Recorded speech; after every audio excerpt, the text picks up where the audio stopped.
A family on a mission to build and move their dream riverside mansion.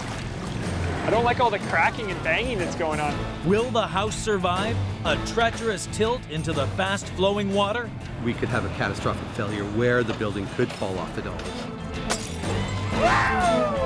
And a dangerous tug downriver? It's like towing a big block of concrete. Hauling this floating fortress will be nothing short of one massive move. The Fraser River, the largest in British Columbia.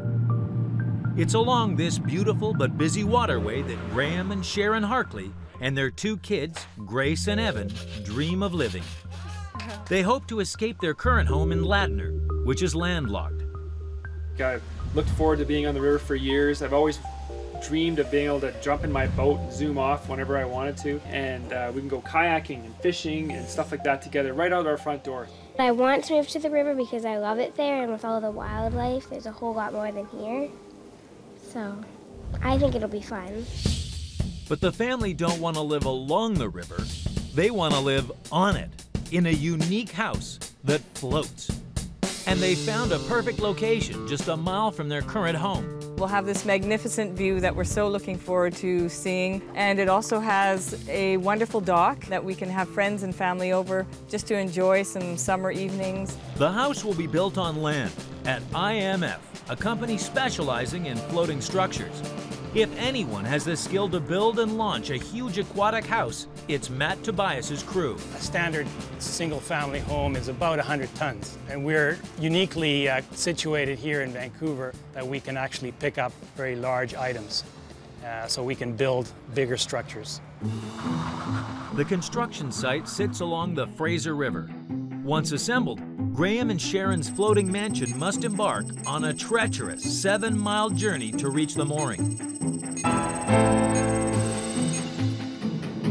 The team has to guide the house down this mighty waterway with a tugboat. It'll be a hazardous trek with fast-flowing water, sunken sandbanks, and boat traffic. Sharon is worried about this perilous plan. It could tip over. That's a reality. It could. Perhaps it doesn't float as well as we think it might. Such a grand project comes with an equally grand price tag. Buying the mooring will set Graham and Sharon back $400,000. Building the house, $240,000. Moving the house downriver, $80,000. Bringing the grand total for this ambitious project to $720,000. No one knows if the house will even survive such a dangerous journey. It's a huge sum of money for this family to risk. In the end, we're going to have this fantastic view, but in the meantime, we got to build the place, we got to get it in the water, which is a huge challenge, we got to get it down here safely, and we got to get it tied up to this dock. So in the next few months, it's going to be a lot of work. First challenge, work out how to make the huge home float. The team need to design a special foundation that's strong and rigid, but is buoyant. They'll use huge blocks of styrofoam. Steel rods hold the blocks together, while a layer of waterproof concrete will make the base rigid. The frame of the house can be built on top of this floating foundation. This way, the house should be sturdy enough to survive the river journey to its new home. Matt's crew cut 130 cubic meters of styrofoam to size and tie them together with steel rods. Good. Graham's taken charge of project managing, so he's thrilled to see work start. This is an amazing day for me. I've been waiting for months, years for this to happen. Finally, they're pouring the concrete. There's no turning back now. They pour 60 tons of concrete into the mold. It's all that will stand between the house and the dirty riverbed. I wanted to have the best float possible. If you don't have a good float, you don't have a good house. I've got a million things going through my mind. In 9 days, the house will be framed. We'll have inspections done. And so it's going to be a quick process from here. It'll look like a house all of a sudden. And 2 weeks later, look like a house it does. Now that you actually see the structure, it's just exhilarating to have it happening. Graham's particularly pleased with one feature, which will allow the family to soak up the river views. We're on the second floor of the house now, overlooking the Fraser River, and the bigger the windows we could fit in, the better. So that's why we had to put this steel frame in there. It's exciting. This is a great room. I think it's turned out well. Don't get too excited, Graham. Your big windows might give you a great view, but they're going to cause one almighty weight problem. The walls around the heavy windows need to be reinforced with steel beams. But all the windows are on one side of the house. Launch now, and he could have a titanic disaster on his hands.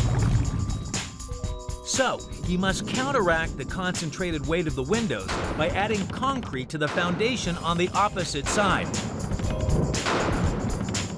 If he gets it right, when the house launches, it should quickly right itself and not tip in any direction. They ease the huge windows into place. Thousands of dollars worth of glass hang in the balance. One slip could result in a costly disaster. The windows will provide a great view, but they've resulted in one heavy house. Coming up, the heavy house gives Graham an expensive headache. They say it's going to cost around $20,000. Will the house sink or swim? We could have a catastrophic failure where the building could fall off the dollies.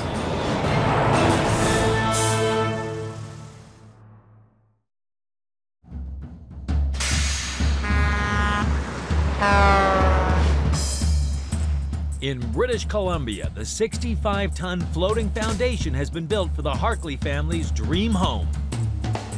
The frame of the house has been assembled on top, and heavy windows installed in one wall.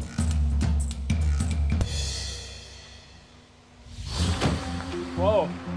Looks good. You never know what they're going to do until you actually see it, but I like it a lot. 4 weeks into the project, they attach the sidings. The family are hard at work adding the finishing touches. Keep going. Go more. You're going to pass it. Good. Keep going higher. They aim to launch the house in just a week's time. With the whole family helping out, they should be ready soon. There's a whole lot of work to do still. But the additional weight of the huge windows is about to cause big problems for the project. There's no way of getting out of that? Graham receives bad news. The water at their mooring is too shallow for the heavy house. It will scrape the riverbed. I just got a call from the Port Authority. Basically, I got the word that there wasn't enough depth at low tide for the house to sit, to stay off the bottom. So what we've agreed to is that we're going to take 6 to 8 feet out of the whole water lot, which is approximately 1,000 cubic meters of soil. And for that, that's going to take about a day, and they say it's going to cost around $20,000. Now that's gotta hurt. You know, I could have spent 20 grand on a new boat, which would have been better. It takes 8 days for Graham to hire a crew and excavate the mooring. We're hoping that this is the last obstacle, and we'll keep our fingers crossed that that is the last one, and our house will be here soon. With the new site prepared, the move can finally begin. First challenge, launch the house. But it's been built away from the riverbank. So they must roll it to the water's edge on tracks and special wheels called dollies. IMF engineer Bob is concerned about keeping the dollies in line. If they're not pinned down correctly, when the wheels are traveling along the tracks, they could hit the butt end of the track and actually slide the track forward. If the dolly hits a track, that means that you have to pick up the building to be able to relocate the track again, right? So it's a bit of a pain in the butt to do that. Whenever you're ready, Bones. The 110-ton house is finally on the move and inches forward. Bob's team must keep a constant watch on the dollies. They reset the tracks to line the house up perfectly with the dockside. As they're lifting it, they're making sure that they're keeping the thing as level as possible without twisting it. If we twist it, of course, we can go ahead and break the back of the float. The house is poised to make the plunge.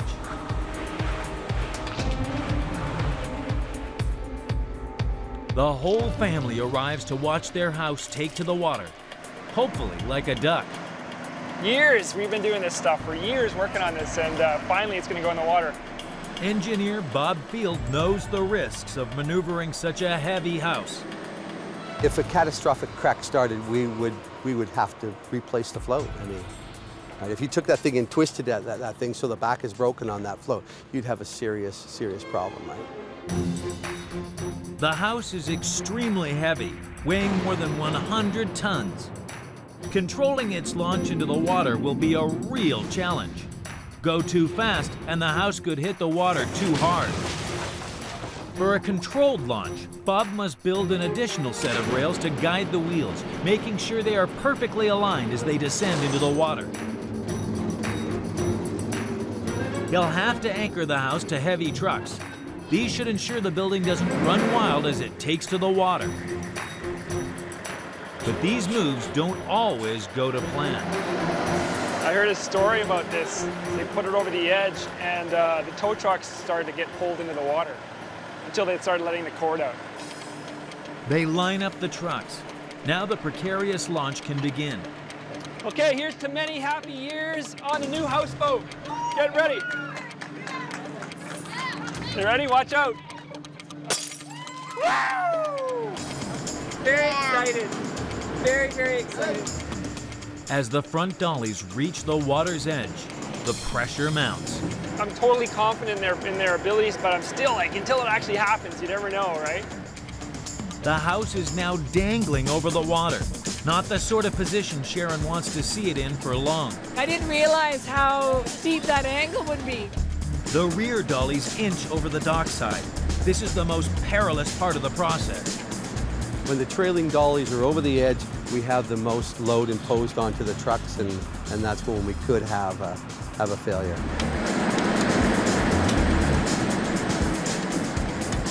I don't like all the cracking and banging that's going on. If the trucks were to break loose, we could have a catastrophic failure where the building could fall off the dollies. I like the fact that it's still standing like that and not like tipping over more like that though. I haven't seen any cracks in the windows yet, that's good. Look, let's get it touch the water! Any minute! Oh yeah, nice. There it goes. It's in the water. It's starting to float. It feels good. I want it to come up just a little bit. Oh, there. Yeah, it's coming. Coming up, will the house float level Is it floating flat that way? and survive a dark and dangerous river journey? There's going to be some more maneuvering to be done here tonight. It's not all over with yet.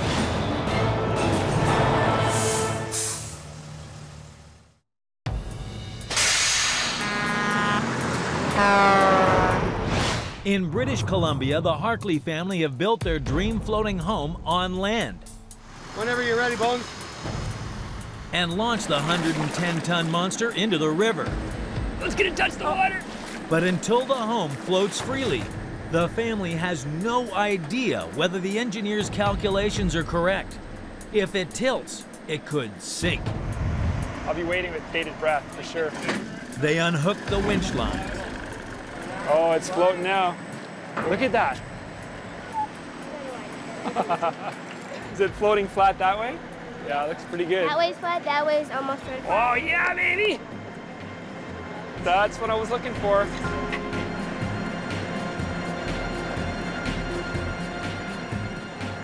It wasn't coming up, but it's slow. It's so heavy, right? It's amazing. But if you look along the concrete lines, you can see that it's almost perfectly level. It's very flat, so I'm really happy. Another successful launch. After 25 years and 200 launches, it feels excellent every time. But the house still faces a 7-mile journey along the fast-flowing Fraser River. Tug Captain Brent Mowat must bring the house under control fast. I've towed logs, barges, boats, gazebos. I've towed everything. It might be a floating home, but that doesn't mean it's tough enough to survive a 7-mile river journey. It's like towing a big block of concrete. They don't respond very well, and they're not very maneuverable. It's slow. Our friend Brent is hooking up to it, and off he goes. Look at this. He's taking off now. He's a character, that Brent guy, but I trust him. He's really good at what he does. All Graham and Sharon can do now is watch from the shore as their $240,000 investment sails out of sight. The house faces speedy river traffic and floating debris, all as night begins to fall. The logging industry uses the Fraser River to transport wood to the sawmills downstream. The logs are usually tied together, but sometimes strong currents can loosen them. Often stray logs absorb water, sink, and become stuck in the riverbed. These obstacles, called deadheads, are only just visible above the waterline and are extremely destructive. So Brent must keep a constant lookout, weaving a safe path down this already busy river. You're trying to maneuver stuff around logs and debris, and they're very unpredictable when you're towing them like that. There's going to be some more maneuvering to be done here tonight. It's not all over with yet. Time is ticking away fast, and with the family waiting for him, Brent can't afford to let up speed. But darkness is falling rapidly, making it even tougher to spot the deadly deadheads. Oh, they're all through the river here, and at nighttime you can't see them and everything else. The fast-moving river traffic isn't helping. C-SPAN Greg Renegade, thank you very much for the slow bell there. You gotta ask them to slow down or everything gets wet in there. And then the customer's real mad. So is the insurance guy. There's still a mile to go, and in the pitch black, Brent will need to keep the house safely on course. The family waits nervously at the mooring. He just went around the long way. I guess he's worried about his boat being too deep. There's a bit of a sandbar that runs across here. With a party prepared, Graham is anxious. Half an hour from extreme scariness, because when it comes here, it's the fact that it's so heavy. As it gets close, you can't stop it once it's coming in. Steering the 110-ton building into the dock will be a huge challenge. There's no ship's wheel on this house. If Brent mistimes his approach, the house could end up on a collision course. So he must slow down well before he nears the pier. He's relying on guide boats and eagle-eyed spotters to help carefully steer the house into the dock next to its neighbors. 11 p.m. Brent's tug sails out of the shadows. Look at that thing, it's so close and yet so far. And slows down just in time. But parking the house at the pier will be an even bigger challenge. Driver engine slow, idle on it, that corner. No. Drive the tail end in. Coming up, can the crew guide the house safely into the dock? Stop.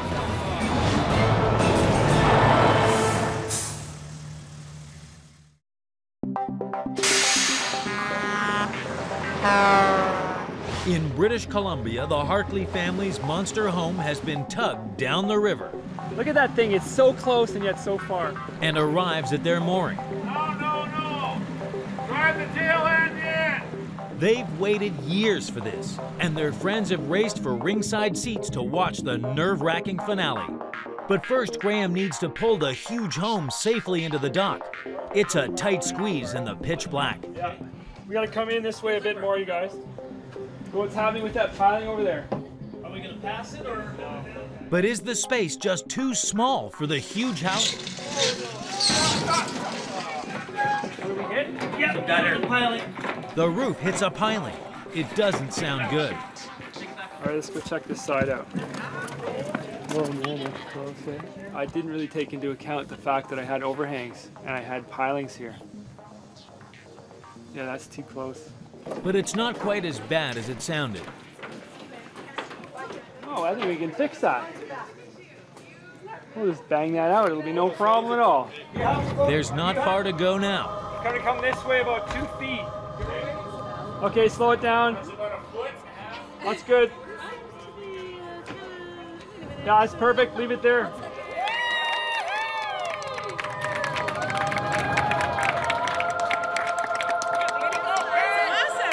The house finally floats into position. They tie it to the pier with ropes. It's tight. It's very tight, yeah. Good job. Thank you. Very nice. Look at that. Everyone, let's go on. Wow, Brent, thank you. I'm Graham's wife, Sharon. Hi, Graham. Thank you so much. You're amazing. Come on in, everybody. It's all the best holidays wrapped up into one big present, and even though we have a lot of work ahead of us this month, trying to get it finished so we can move in, it's going to be so exciting, and we're just all keyed up and the adrenaline's flowing, and it's just really fun.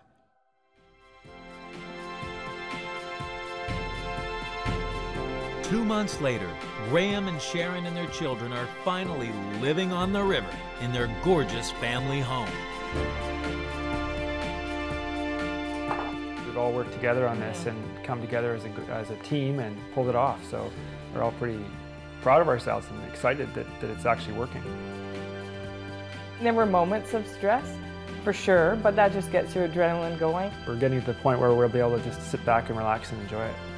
With everything finished, the results speak for themselves. It is stunning.